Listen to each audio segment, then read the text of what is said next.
pag-usapan na po natin, mga kababayan muna, etong nakita po nating isang update or balita mga kababayan. Ito ay lumabas noong September 9 na kung saan eto pa lang si Mayor Vico Soto mga kababayan, yung dalawa sa mga sinusuportahan nating mayor, nakapasok pala mga kababayan sa top performing Mayor's National Capital Region. So ngayon kung makikita ninyo, ang number 1 dito mga kababayan, nakakuha ng 91.1%, ay ito pong si Joy Belmonte ng Quezon City mga kababayan. Pumapangalawa, yung mayor ng Pasay or mayora ng Pasay na si Rubiano Eme Calixto. Pangatlo mga kababayan, ito pong mayor ng Pasig na alam ko naman marami sa inyo ang sumusuporta kay Mayor Vico Soto, nakakuha po siya ng 90.1% mga kababayan. At sumunod naman po sa kanya, etong mayor naman po ng Makati na kung saan nakakuha mga kababayan ng 89.3%, na kung saan ang pangalan po nito ay si Ma'am Abby Binay. Ano po, so ngayon mga kababayan, nakapasok pa sa panglima etong si Mayor Lacuna sa kabila mga kababayan ng pagbabayad niya ng utang na iniwan nitong si Yorme, nitong si Isko mga kababayan.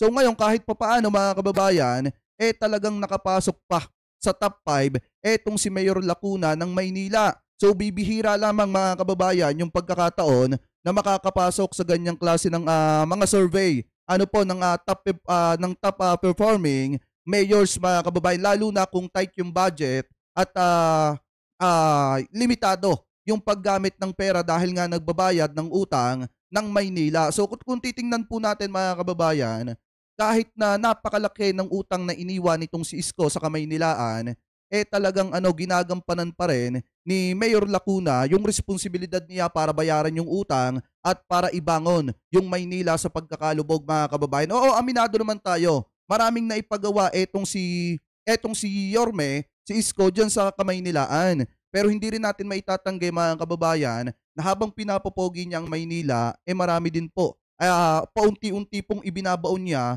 sa napakalaking utang ang Kamaynilaan. At yan po yung kinakaharap na problema ni Mayor Lacuna. Ano po, so buti na lang mga kababayan, sa sipag at tiyaga at dedikasyon ni Mayor Lacuna na matulungan yung mga taga Maynila kahit na tight yung budget dahil nagbabayad sila ng napakalaking utang, nakakapasok pa rin siya sa ganitong klase ng survey. Ano po, so ngayon, punta naman po tayo dito sa isa pang balita na nakita natin na kung saan nagbigay po mga kababayan ng pasasalamat etong si Mayor Lacuna dahil nakapasok po sa top 5 etong si Mayor Lacuna sa top performing na mga mayors mga kababayan. So ngayon kung titingnan po natin, sabi po dito sa Hirit PH, ayan, good news mga Kamanilenyo, panlima tayo sa top performing mayors sa NCR. Ayon sa isinagawang survey sa Social Pulse Philippines nito lamang Agosto, makakaasa po kayo na patuloy nating pag-iigihan ang pamamahala at mas magbubutihin pa para sa kapakanan ng mga mahal nating lungsod. Maraming salamat po, Mayor Hani Lacuna mga kababayan. So ngayon kung titingnan natin, eto kasing si Mayor Hani Lacuna, isa po ito sa laging present talaga mga kababayan tuwing may gagawing aktibidades ang ating presidente at saka unang-una sinusuportahan niya yung mga hakbang na ginagawa ni PBBM. Kaya nga mga kababayan, ako nagtataka ko dito kay Yorme dahil unang-una kung ito tumakbong senador, malaki ang tsansa na suportahan pa natin at hikayatin natin kayo na suportahan siya at iboto siya mga kababayan. Kaso nga lang ang problema, nung wala na siyang choice, kasi nga siguro wala nang tumanggap sa kanya na mga slate mga kababayan, ang nangyari, bumalik siya sa pagiging mayor na iniwanan naman niya dati dahil sa pangarap niya na maging presidente mga kababayan. At ngayong unti-unti nang naiibangon at binabayaran yung mga utang na iniwanan niya, saka naman po siya babalik at aagawin di umano yung posisyon mga kababayan dun sa taong ginagampanan yung tungkulin at nagbabayad ng mga iniwanan niyang utang. So ngayon mga kababayan, kung makikita nyo pa dito, talagang si Banat Bay nag-post po siya September 10 kasi formal nang in-announce ni Isko na talagang kasama po nila etong si Mocha Uson. Kung matatandaan nyo mga kababayan dati, nagkaroon kasi ng issue yan. Kaya nga yung marami sa mga kababayang Pilipino po natin, talagang natatawa na lamang dito sa tambalan nitong si Isko at saka nitong si Mocha Uson. Dahil kung titingnan nyo pong mabuti mga kababayan, dito kasi binanatan dati ni Mocha Uson etong si Isko mga kababayan at tinawag niyang walang respeto sa mga kababaihan at parang ang dating binastos ni Isko etong si etong si Mocha Uzon mga kababayan noong ipinakilala daw sa isang flag ceremony. So ito pakinggan po natin.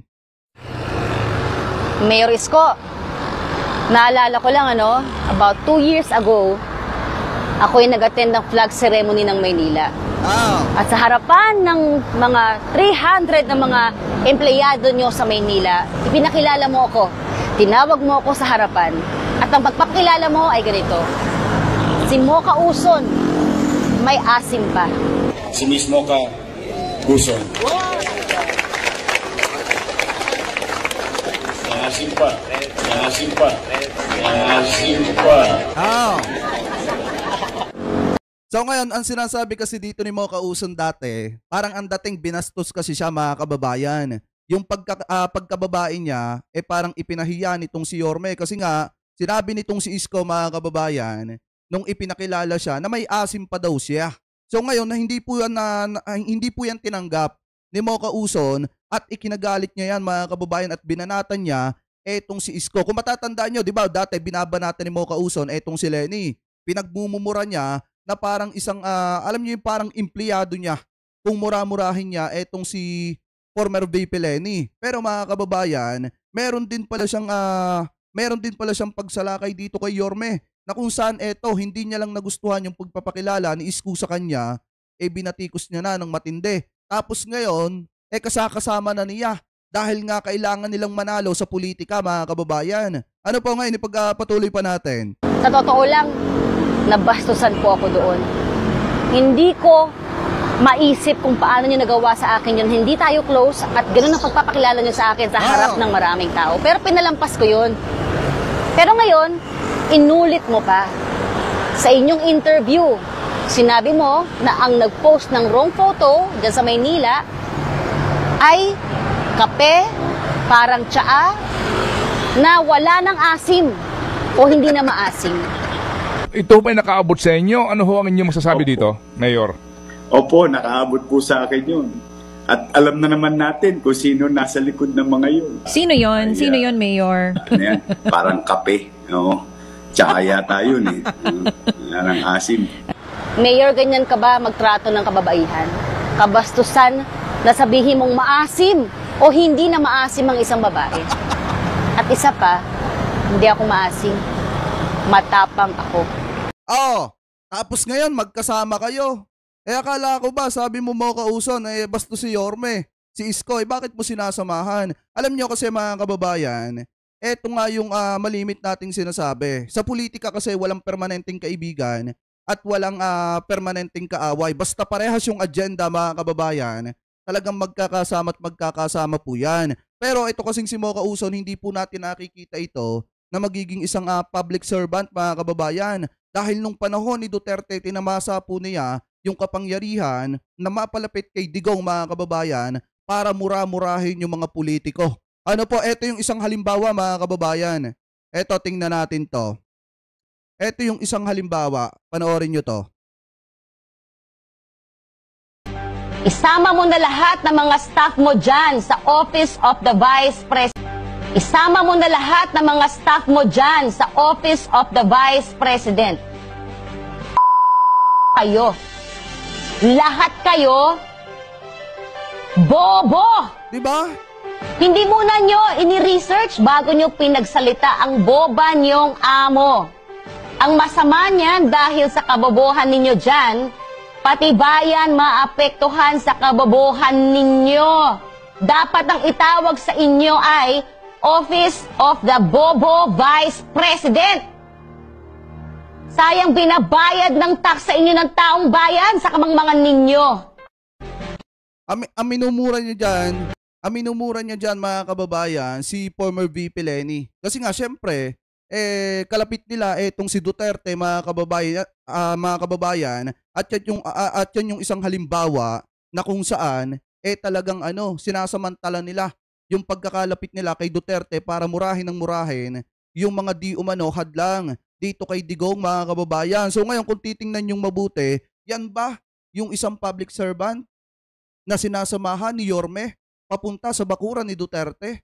Kasi kung titingnan po nating mabuti mga kababayan, marami sa mga kababayang Pilipino po natin, especially yung iba na mga taga Manila, sinasabi nila na etong si Mo Kauso nang hihila pababa kay Isko Moreno, mga kababayan. At nangyayari na nga po yan dahil buhat nung sinamahan ni Isko etong si Mo Kauso, talagang marami sa kanya mga taga-suporta ang unti-unting bumibitaw sa kanya at lumilipat na sa iba mga kandidato kasi nga ayaw nila, mga kababayan, dito kay Mo Kauso. At yung iba pa, especially yung mga taga-suporta ni Yorme, ni Isko, hindi po nagustuhan yung pagtawag ni Mo Kauso na walang respeto sa babae at bastos sa babae, etong si Isko, mga kababayan. Tapos ngayon, kasama na ni Isko at ipinopromote niya pa na ipanglalaban niya, mga kababayan, dyan po sa darating na eleksyon, dyan sa Maynila. So ngayon, kung titingnan po natin, doon sa mga kababayan natin, especially sa mga taga Maynila, maging matalino po kayo sa pagboto at pagpili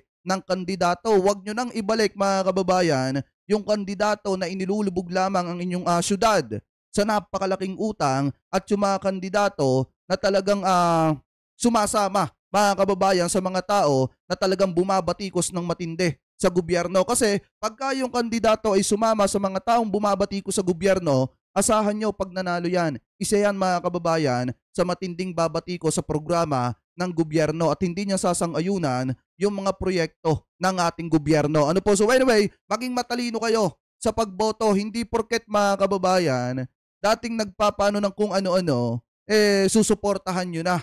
Hindi porket maganda, mga kababayan, susuportahan nyo na. Hindi porket artista may pangalan, susuportahan nyo na. Kasi baka ang ending, mabudo lang ulit kayo.